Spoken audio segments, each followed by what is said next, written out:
Mambo vipi traders? Karibuni sana MPG Forex. Tuendelee kujifunza mbinu mbalimbali za kutrade. Na leo nitazungumzia maana ya bid price na ask price. Naona beginners wengi walikuwa wananiandikia comments wanataka kuelewa nini maana ya bid price na maana ya ask price. So nimetengeneza video hii kwa ajili ya kuelewesha maana ya bid price na maana ya ask price kwenye forex market. So tuanze somo letu na price. So ask price ni kinyume cha bid price, kwamba bid price ni bei ambayo trader yupo tayari kuuza currency dhidi ya currency nyingine, lakini tunavyozungumzia ask price tunamaanisha kwamba ni ile bei ambayo forex trader yupo tayari kununua currency dhidi ya currency nyingine. Kwa mfano sokoni, trader ameingia sokoni. Kuna traders wanaingia sokoni wameona viashiria vya soko kupanda, na kuna traders wanaingia sokoni wameona viashiria vya soko kushuka. Kwa maana ya kwamba let's take an example ya Tanzanian shillings against US dollar. Watu wana T shillings na kuna watu wana USD.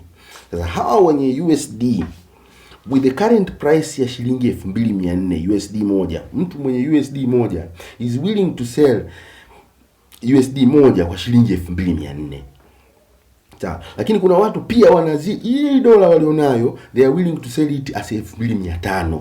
That is the bid price. Wamebid price yao kwamba dola yao ikifika T shillings 2500 wao watarelease dola yao moja.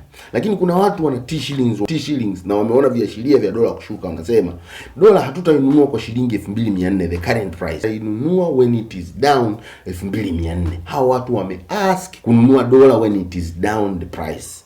So the difference ya bid and ask price iko hapo, kwamba alio bid ni kwamba ni yule mtu ambaye ametoa bei ya juu ya kuuza dola, lakini yule alio ask ametoa bei ya chini ya kuinunua dola. Wanakuwa wamebid kwa matarajio kwamba bei itapanda au kwa matarajio kwamba bei itashuka.